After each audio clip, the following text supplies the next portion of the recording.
Hello అండి. ఈ వీడియోలో నేను డిఎస్సికి ఎలా ప్రిపేర్ అవ్వాలి అండ్ ఎస్పెషల్గా లేడీస్ అండి. మ్యారేజ్ అయిన వాళ్ళు పిల్లలు ఉంటారు అండ్ ఇంట్లో వర్క్స్ చూసుకోవాలి. సో అన్ని రకాలుగా మెయింటైన్ చేస్తూ ప్రిపేర్ అవ్వాలి అంటే చిన్న విషయం కాదండి. చాలా చాలా కష్టపడాలి. అన్నీ మెయింటైన్ చేసి అండ్ చదువుకోగల కెపాసిటీ ఖచ్చితంగా ఆడవారందరికి కూడా ఉంటుందండి. కాకపోతే మనం ఒక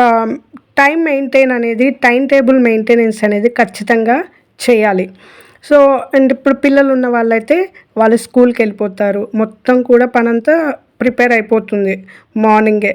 ఇంకా ఏమన్నా పనులు ఉంటే త్వరగా చేసేసుకొని అట్లీస్ట్ 9 కల్లా కంప్లీట్ చేసుకున్నాం అనుకోండి, 9కి కూర్చున్నా మనం ఎంతో కొంతవరకు రీచ్ అవ్వగలం. అయితే నా విషయంలోకి వస్తే నాకు ట్విన్స్ అండి, ఇద్దరు పాపు. సో ట్విన్స్ అంటే ఇంకా తెలిసిందే కదా, చాలా చాలా కష్టంగా ఉండేదండి. ఫస్ట్ ఒక 5 ఇయర్స్ వరకు కూడా నేను వారితోటే నాకు సరిపోయింది. అండ్ వాళ్ళు పెద్దగా అయిపోయాక వాళ్ళ స్కూల్లో వేసి అండ్ నేను కూడా ఇంట్లో ఉండలేదండి. నేను ఎంఎస్సి చేసి అండ్ డిఈడి చేశాను. సో ఇంకా నేను స్కూల్కి వెళ్ళిపోయాక ప్రైమరీ స్కూల్కి ఫస్ట్ టీచ్ చేశాను అనమాట. తర్వాత ఒక 4 ఇయర్స్ అట్లా ప్రైమరీకి నేను టీచ్ చేశాక నేను ఇంకా మళ్ళీ అనుకున్నాను ఏంటంటే, ఇప్పుడు మనది ఒకటే గ్రోత్ అనేది ఎప్పుడు కూడా ఇంక్రీజ్ అవ్వాలి అని చెప్పేసి నేను హై స్కూల్కి వెళ్ళాలని అనుకున్నా. తర్వాత నేను హై స్కూల్లో జాయిన్ అయ్యి మిడ్ స్కూల్కి బయాలజీ చెప్పానండి. సో అప్పుడు నేను కూడా ఫస్ట్ నుంచి తెలుగు మీడియమే అయినా కూడా నాకు ఒక కాన్ఫిడెన్స్ అనేది ఉండేది. ఏంటంటే నేను చెప్పగలను అండ్ నేను ఇంగ్లీష్లో టీచ్ చేయగలను అని నా మీద నాకు నమ్మకం చాలా ఉండేది. సో నేను అట్లా యూట్యూబ్లో చూడటం, క్లాసెస్ వినటము అండ్ ఇంగ్లీష్ నాకు కొంచెం మాట్లాడగల కెపాసిటీ అయితే ఉంది కాబట్టి నేను మేనేజ్ చేయగలుగుతా అండ్ ఇంగ్లీష్లో కూడా మాట్లాడగలుగుతాను. సో అట్లా నేను పిల్లలకి ఇంటరాక్ట్ అయ్యి మంచిగా ఎక్స్ప్లెయిన్ చేసి చాలా విషయాలు నేను కూడా నేర్చుకున్నాను. అండ్ నేను ఇంగ్లీష్ మీడియంలో నేను టీచ్ చేయగలిగానండి. ఎందుకంటే అది మనలో ఉండాలి. ఫస్ట్ మనం నేర్చుకోవాలి, చదువుకోవాలి, ఏదైనా ఎంత కష్టమైనా కూడా నేర్చుకోవాలన్న ఇంట్రెస్ట్ ఫస్ట్ మనలో క్రియేట్ అవ్వాలి. అలాగా ఉంటే కనుక ఖచ్చితంగా మనం ఏదో ఒక రోజు సక్సెస్ అనేది పొందుకుంటామండి. అది నేనైతే చెప్పగలను. అండ్ డిఎస్సి విషయానికి వస్తే నేను డిఎస్సికి అప్లై చేశాక ఎక్కువ రోజులు లేదండి. నేను అప్పటికి కూడా స్కూల్లోనే వర్క్ చేస్తున్నాను. ఎందుకంటే నేను మా హస్బెండ్ ఇద్దరు కూడా ప్రైవేట్ జాబ్స్ అండి. అంత ఎక్కువ శాలరీ అయితే కాదు. సో ఇద్దరం చేస్తేనే మిడిల్ క్లాస్ అనేది మనం మేనేజ్ చేయగలుగుతాము మన ఇంట్లో కానీ అట్లాంటిది అందుకని చెప్పి నేను ఎప్పుడు కూడా ఇంట్లో లేను, ఎప్పుడు కూడా స్కూల్కి వెళ్ళేదాన్ని. సో అట్లా నేను వెళ్ళే టైంలో డిఎస్సిలో చాలా పోస్టులు ఉన్నాయని చెప్పేసి, అది కూడా డిఎడ్ వాళ్ళకి చాలా పోస్టులు ఉన్నాయని నేను అక్కడ వరకు కూడా నాకు డిఎస్సి ఏంటో తెలియదు, అసలు ఏం చదవాలో ఏమీ నాకు జీరో నాలెడ్జ్ అండి. నాకు ఓన్లీ బయాలజీ, అది కూడా ఓన్లీ టీచింగ్ ఎలా చేయాలి ఆ సబ్జెక్ట్ రిలేటెడ్ వరకే నాకు తెలుసు, కానీ మిగతా ఏమీ కూడా నాకు జీరో నాలెడ్జ్ అండి డిఎస్సిలో. సో ఆ విధంగా నేను ఎక్కువ పోస్టులు ఉన్నాయని చెప్పి ఇంకా ఒక 3 మంత్స్ ఉందనగా నేను స్కూల్ మానేసి అప్పుడు టీఎస్సికి చదవాలి, సరే ఎంతో కొంత నాలెడ్జ్ గెయిన్ చేసుకోవాలన్న ఉద్దేశంతో నేను స్కూల్ మానేశానండి. మానేశాక ఇంకా నెక్స్ట్ డే నుంచి నేను మా ఇంటి దగ్గర లైబ్రరీ ఉండేదండి. సో నేను ఆ లైబ్రరీకి వెళ్ళి చదువుకోవాలి అని డిసైడ్ అయ్యాను. సో కానీ నా దగ్గర ఎలాంటి బుక్స్ కూడా లేవండి, ఒక్క బుక్ కూడా లేదు. అండ్ గవర్నమెంట్ టెక్స్ట్ బుక్స్ అయితే నేను ఇంతవరకు చూడలేదు. మీరు నమ్ముతారో నమ్మరో కానీ నాకేం తెలీదు. అయితే ఒక అబ్బాయి 7 ఇయర్స్ నుంచి డిఎస్సికి ప్రిపేర్ అయ్యి అండ్ 2 టైమ్స్ కోచింగ్కి వెళ్ళి వచ్చాడు.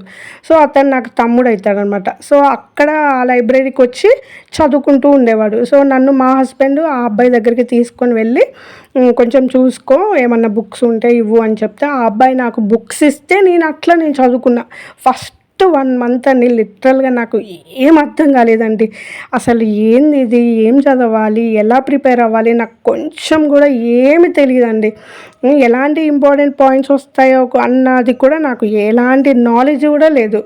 అయితే నాకు చాలా చిరాకు అనిపించింది, ఏంది ఇది అన్నట్టు అనిపించింది. తర్వాత ఆ అబ్బాయి బుక్స్ ఇచ్చి ఇట్లా చదువుకో అక్క, ఈ సబ్జెక్ట్ ఇది అని చెప్పి ఆ అబ్బాయి నోట్స్ ప్రిపేర్ చేసుకున్నాడు. ఈచ్ అండ్ ఎవ్రీ సబ్జెక్ట్కి టెక్స్ట్ బుక్‌లో ఉన్న పాయింట్స్ అన్నీ కూడా ఆ అబ్బాయి ప్రిపేర్ చేసుకున్నాడండి. అసలు ఎంత బాగా ప్రిపేర్ చేసుకున్నాడంటే ఇప్పుడు నేను మీకు చూపిస్తున్నా కదా! సో, నేను ఆ అబ్బాయి చూసి నేర్చుకుందే అనమాట. నేను అట్లా స్పైరల్ బైండింగ్ చూసి ఆ అబ్బాయి లెక్క నేను కూడా రాసుకొని తర్వాత నాకు అన్నీ ఎక్స్‌ప్లెయిన్ చేసేవాడనమాట. ఇలాగా అని ప్రతీదీ ఎక్స్‌ప్లెయిన్ చేశాడు. అయితే నాకు టెట్‌కి ఇంకా 2 మంత్సే ఉంది. 2 మంత్స్ ఉన్నప్పుడు నేనేం చేయాలి? ఎట్లా అని చెప్పేసి ఇంక నేను పడుకోలేదు.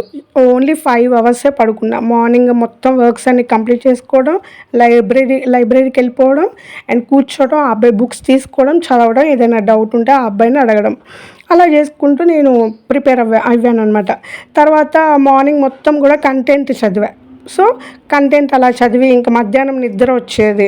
సరే అని చెప్పి ఒక 10 మినిట్స్ అట్లా రిలాక్స్ అయ్యేదాన్ని. దాని తర్వాత మళ్ళీ లేచి మళ్ళీ లైబ్రరీలోనే ఇట్లా మన స్టడీ ప్యాడ్ మీద పడుకొని మళ్ళీ ఎమ్మటే లేచి మళ్ళీ ఫేస్ వాష్ చేసుకొని మళ్ళీ ప్రిపేర్ అవ్వడం. అట్లా ప్రిపేర్ అయ్యి మళ్ళీ నైట్ ఒక 10 వరకు లైబ్రరీ క్లోజ్ అయ్యేదనమాట. అప్పుడు ఇంటికొచ్చి మళ్ళీ ఫ్రెష్ అప్ అయ్యి డిన్నర్ అయ్యాక మళ్ళీ 12:30, 1 వరకు ఇంకా ఏంటంటే నైట్ టైం కొంచెం మనం అప్పటి వరకు చదివి ఉంటాం కాబట్టి కంటెంట్ నేను చదవకుండా ఇంగ్లీష్ గ్రామర్ కానీ, తెలుగు గ్రామర్ కానీ అట్లా ఈవినింగ్ టైమ్స్లో ప్రిపేర్ అవ్వండి. మీరు కూడా అంతే. మార్నింగ్ మొత్తం కూడా కంటెంట్ ఇంట్రెస్టింగ్ ఉంటుంది. సో, కంటెంట్ చదవండి.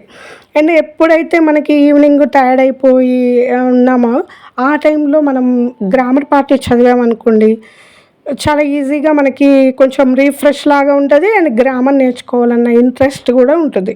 సో, అలా ప్రిపేర్ అయ్యాననమాట. మీకు కూడా ఇంట్రెస్టింగ్గా అట్లా అనిపిస్తే ఒకసారి ట్రై చేయండి. మీకు కూడా ఓకే అనుకుంటే అలా ఫాలో అవ్వండి.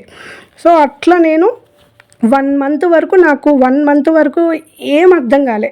దాని తర్వాత కొంచెం ఎలా చదవాలి అనేది ఒక ఐడియా వచ్చింది. తర్వాత యూట్యూబ్‌లో కూడా చూడటం అట్లా చూసా. ఇంకా అన్నీ కూడా ఆ అబ్బాయి ఆల్రెడీ మెయిన్ పాయింట్స్ రాసుకున్నాడు కాబట్టి అవే చదువుకున్నా. సో, అట్లా నేను ఫస్ట్ అటెంప్ట్‌లోనే నాకు 100 మార్క్స్ వచ్చాయన్నమాట. సో, ఓకే నేను కూడా చదవగలను అని చెప్పేసి అనుకున్నా. దాని తర్వాత ఇంకా డీఎస్సీకి 2 మంత్సే నాకు టైం ఉంది. ఆ 2 మంత్స్‌లో ఇక్కడ 3 మంత్స్‌లో ఎవరికైనా జాబ్ వచ్చింది అంటే ఇంకా అది చాలా అదృష్టం అనే అనుకోవాలి. అయితే ఇంక నేను 2 మంత్సే ఉంది. ఆ 2 మంత్స్‌లో 2 మంత్స్ కూడా లేదు. 1½ మంతే ఉంది డిఎస్సికి. సో, ఇంక నేను కూర్చొని ఇంకా అట్లనే మళ్ళీ పర్స్పెక్టివ్ ఒకటి చదవాలి, జీకే ఒకటి చదవాలి. సో, నేను దాని విధంగా ఒక టైమ్ టేబుల్ అనేది ప్రిపేర్ చేసుకున్నా. మార్నింగ్ ఫ్రెష్ టైం పోగానే జీకే చదవాలి. అట్లా 1 అవర్ జీకే. దాని తర్వాత కంటెంట్. సో, ఒకవేళ మనకి ఫ్రీగా ఉంది అనుకుంటే మార్నింగ్ ఒక సబ్జెక్టు, ఆఫ్టర్నూన్ ఒక సబ్జెక్టు చదువుకోవచ్చు. అలా కాదు డే అంతా ఒకటే సబ్జెక్ట్ అంటే కొంచెం దాన్ని ఆల్టర్నేట్ చేసుకొని కంటెంట్ అంతా చదువుకొని మెథడాలజీకి ఒక 1 అవర్ అండ్ పర్స్పెక్టివ్కి ఒక 1 అవర్ అట్లా టైం టేబుల్ అనేది నేను ప్రిపేర్ చేసుకుంటూ చదివాను. ఇంకా నైట్ అయితే కంపల్సరీగా ఇంగ్లీషు, తెలుగు గ్రామర్ అట్లా చదువుకుంటూ వెళ్ళాను. సో, అట్లా ఇంకా ఎగ్జామ్ వచ్చింది, రాశాను. ఓకే నేను బాగానే అంటే మరీ బాగా రాయలేదు, మరీ డల్గా కూడా రాయలే. ఓకే రాశాను. ఒక 60 మార్క్స్ వరకు నేను గెయిన్ చేసుకోగలిగాను కదా, ఓకే అనుకున్నా. కాకపోతే నాకైతే జాబ్ రాలేదు. కాకపోతే 1:3లో సెలెక్ట్ అయ్యి వెళ్ళి ఇంకా ఆ ప్రాసెస్ అంతా అయిపోయాక జాబ్ అయితే రాలే. కాకపోతే ఎవరైతే ఆ అబ్బాయి నాకు హెల్ప్ చేశాడు అన్నా కదా, ఆ అబ్బాయికి మా డిస్ట్రిక్ట్లో వచ్చేసి 32 ర్యాంక్ వచ్చింది. సో, ఆయనకి గవర్నమెంట్ జాబ్ వచ్చింది. ఎందుకంటే నేను ఆయన్ని చూశాను ఎలా ప్రిపేర్ అయ్యాడు ఏంటి మొత్తం కూడా నాకు ఎక్స్ప్లెయిన్ చేశాడు. అండ్ ఆ అబ్బాయి టైం టేబుల్ కూడా బాగా మంచిగా వేసుకునేవాడు, ఒక పద్ధతిగా చదువుకునేవాడు, కొంచెం కూడా టైం వేస్ట్ చేసుకునేవాడు కాదు. అండ్ మెయిన్గా మీకు ఇంకొక విషయం నేనేం చెప్పాలనుకుంటున్నానంటే ఈ టైంలో ప్రిపరేషన్ టైంలో ఎవ్వరు కూడా ఎలాంటి ఫంక్షన్స్కి అటెండ్ అవ్వకండి. ఎందుకంటే మన చుట్టాలు ఉంటారు, ఏమవుతుంది ఒక్కరోజే కదా, ఏమవుతుంది 1 డేనే కదా, హాఫ్ డేనే కదా అంటారు. కానీ మనం అలాంటి వాటికి ఎప్పుడు కూడా టైం వేస్ట్ చేయొద్దండి. ఎందుకంటే ఆఫ్టర్ జాబ్ మనం ఎట్లయినా వెళ్ళొచ్చు, ఎక్కడికైనా వెళ్ళొచ్చు. కానీ ఈ టైం అనేది మనకి చాలా ఇంపార్టెంట్ కాబట్టి ఎలాంటి ఫంక్షన్స్ కానీ ఏది కూడా పెట్టుకోకండి. అండ్ పిల్లలు ఉంటే మాత్రం ఖచ్చితంగా ఎవరికైనా అప్పచెప్పండి. అంటే పెద్దవాళ్ళు కానీ మనకి అమ్మ వాళ్ళు కానీ ఎవరైనా హెల్ప్ చేసేవాళ్ళు ఉంటే వాళ్ళ దగ్గర వదిలిపెట్టండి, నో ప్రాబ్లం. లేకపోతే వాళ్ళనైనా పిలిపించుకొని చూసుకోమనండి. సో, అలాగా ప్రిపేర్ అవుతే చాలా బెటర్ అని నా ఫీలింగ్. అండ్ ఇంకొకటి ఏంటంటే యూట్యూబ్లో చూసేటప్పుడు కొన్ని వేరే వీడియోస్ వస్తుంటాయి. వాటిని ఎట్లైనా కూడా రిజెక్ట్ చేయండి. ఆ వీడియోస్ జోలికి అసలు వెళ్ళకండి. దాన్ని చూడాలన్న థాట్‌ని కూడా రానివ్వకండి. ఏదైనా చూడాలి అనుకుంటే ఖచ్చితంగా ఎగ్జామ్‌కి రిలేటెడ్ పాయింట్‌లో ఉన్నవి మాత్రమే చూడండి. And each and every point మీరు కూడా నోట్స్ ప్రిపేర్ చేసుకోవడానికి టైం ఇవ్వండి. ప్రిపేర్ చేసుకొని ఉంటే మీకు చాలా ఈజీగా ఉంటుంది. అండ్ ఎవరి నోట్స్ వాళ్ళ దగ్గర ఉంటే అది చాలా చాలా మంచిదండి. అలాగా అలవాటు చేసుకోవాలి కూడా ప్రతి ఒక్కళ్ళు. సో ఎవరి నోట్స్ వారు ప్రిపేర్ చేసుకొని చదువుకుంటే చాలా మంచిగా అనిపిస్తుంది. ఇంకేదైనా రాకపోతే కూడా మనం యూట్యూబ్లో కానీ లేకపోతే ఏదైనా యాప్ కొనుక్కోవడము అలాంటివి చేసుకోవచ్చండి. మెయిన్గా హౌస్ వైఫ్స్ కోచింగ్కి వెళ్ళలేరు కాబట్టి యాప్ తీసుకోవడము లేకపోతే యూట్యూబ్లో చూసి నేర్చుకోవడము లాంటివి చేయాలి. అండ్ మెయిన్గా ఏంటంటే నాకు ఆ స్టడీ చైర్లో కూర్చొని కాళ్ళు అయితే రెండు కూడా మనం ఫోల్డ్ చేసే దగ్గర రెండు కూడా వాపులు వచ్చాయండి. నిజంగా చాలా వాచి ఇప్పటి వరకు కూడా అవి అలానే ఉండిపోయాయి.